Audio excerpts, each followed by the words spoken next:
impartiality. And morality requires the impartial consideration of each individual interest. So allow me to simply identify what is reason and impartiality.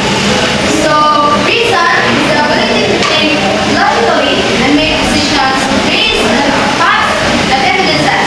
So when we talk about reasoning, we must gather reliable information and facts and evidences. So impartiality is being fair and unbiased, making decisions without letting personal feelings. So when we talk about impartiality, it's all about being fair to each and everyone's perspective without attacking the person itself. So reason and impartiality. It refers to a mental activity following the basic principles of consistency, the lack of contradiction between one idea and another.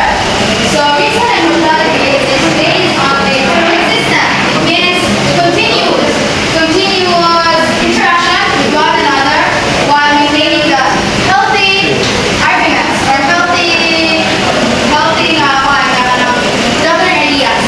So without contradiction between one idea and another. So instead of attacking the person, we must combine our each perspective so that our flow will be healthy. So the second one is it is a process of deriving necessary conclusions from our process, avoiding all forms of distinctions or false reasoning. So when we talk about reasoning, we must gather a facts information, and if we're going to reason out, we must not give a false information so that we can avoid conflict. So the third one, it avoids ad hominem. So ad hominem is simply identified as attacking personality. So there is a reason and impartiality. It avoids ad hominem by not attacking personality of the opponent and instead directing one's argument against his idea. So if we are in a argument, we must avoid this one, ad hominem. We must not attack the person itself, the personality itself, but rather we must correct the person through his idea. So the last one, in other words, good reasons include consistent and coherent reasons. So if you have good reason, there will be a continuous healthy relationship with each other. So coherent reasoning is needed to establish truth and meaningfulness of moral judgment. So the use of coherent reasoning is to establish truth. So if you're going to be in an argument, obviously we are going to tell the truth, the facts, and the evidences itself. So morality requires impartial consideration of each individual's interest. In arriving at a sound moral judgment, you must listen to everyone trying to speak. So if we are in an argument, we must listen to each and everyone's perspective so that dili nato ma-misinterpret ang mga. So dapat objective na. We must not be self-centered. Dili na nato atiman ang atong pagalingon na opinion. But rather, we must listen to someone who wants to speak. So I will give you to our next reporter, who is Jeffrey Malan. He will be the one to report the Scott Frey 7 step of moral reasoning. First, gather the facts information. The simplest way of verifying to make sure that facts are real. So, gather the fact information in basic ethical dilemma. It's crucial to start with a clear understanding of the situation, the facts, and the information. Then it's about gathering all the relevant details before making a decision. Second, determine the ethical issues similar to statement of the problem. The competing interests are what makes the dilemma. Determining the ethical issues like identifying the heart of the problem. It's about pinpointing the conflicting problem. It's about pinpointing the cognitive values or principles at play. Third, determine what virtues or principles are bearing on the case. In an ethical dilemma, certain values and principles are crucial to the conflicting positions. So third, determining which values and principles are bearing on the case is identifying the the ethical drama. It's about advancing which value are most relevant to the conflict and how they might influence the decision. Fourth, list the alternatives or develop a list of options. Creatively determine possible courses of action of the dilemma. For listing alternatives like brainstorming solutions to the ethical puzzle. It's about exploring the difference courses of actions, even if some is initial and unideal or impractical. Fifth, compare the alternative with virtual principles.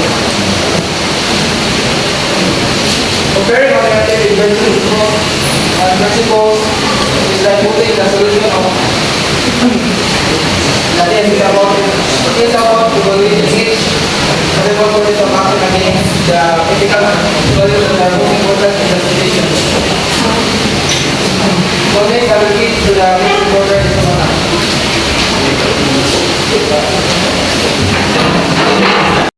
Six, consider the consequences or test the option. These steps involve possible outcomes and motivation. Example, if you disclose the information directly, possible consequences include family can feel alienated, cultural values has been violated, family may take patients out of the hospital, patient may give up, patient might be happy their family finally being told the truth. If you continue withholding information, possible consequences include patient continue to be fearful and unconscious about the treatment. Patient farm is somehow and trust is compromised, family are happy, cultural values are being respected. Ang kasabot na ito nila is, if ang doktor bitaw is dili niya iingon kanang tinuod na information about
yourself to others in the right. It is to say the value of clarification. Moral reasoning leaders arise on what is wrong or right, good or bad, and valuable or not valuable. The moral reasoning consists we don't follow within small values clarification. Values clarification is part of moral reasoning that consists of theories, vision which one may ask himself for others in order to arrive at what value that related to this and acts upon. The following criticism states the value clarification of others. 1. Choosing freely. We discuss this value freely. Good is put in place. First, get that idea. Are you the only one against who feels this way? Choosing freely means choose a free choose and malaya kung pumili kung ano ang iyong gawin at sa hindi na influence sa ibang tao. So, we choose this value freely. And the next is choosing from alternatives. What reason do you have from your choice? Anong rason bakit ko pinili ito? And how long did you think about this problem before you decide? So, ito ang kagaya ko sa na-said na kung ikutumahan. And next is choosing after thoughtful consideration. What would be happy if this was implemented? So, kung sa may ito po akong pili is mo yung masunod, makatapos pa siya good and bad, those fix. And next is pricing and being happy with the choice.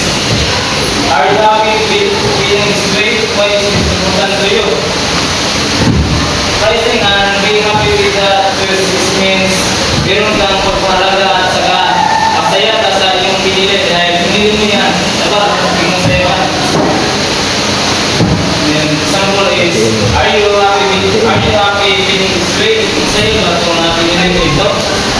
And second, why is it important to you? Ano important din sa tuwa? And next is pricing and willing to afford that public state.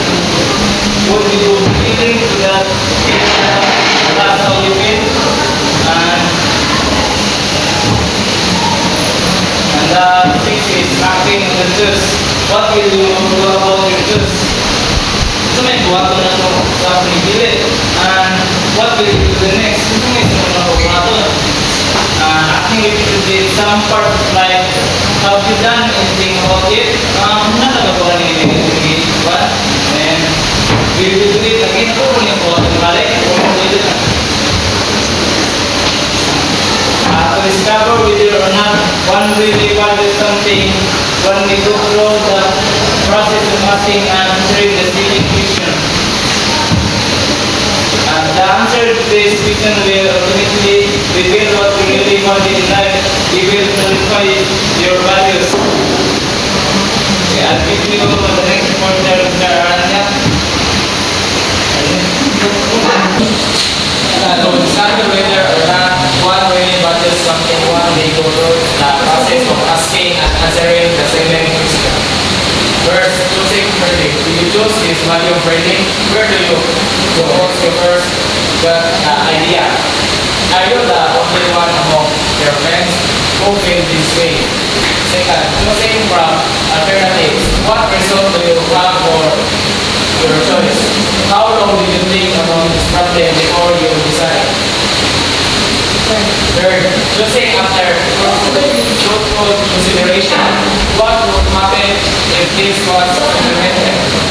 What would happen if another choice was implemented? What is good about this choice? Or praising and being happy with that choice. Are you happy feeling this way? Why is this important to you? Did praising and willing to affirm the choice publicly? Would you be willing to take the trust how you feel? 6. Acting on the choice. What will you do about your choice? What will you do next? Acting repeatedly in some part of life. Have you done anything about it? Will you do it again? The answer to this question creating value in life, it will clarify your values. The second question can be into three big clarified questions. One, if you choose your actual belief from among alternatives after portfolio consideration the consequence of this alternative. Among the alternative situation na naitabo, imuhang nabuhat i-consider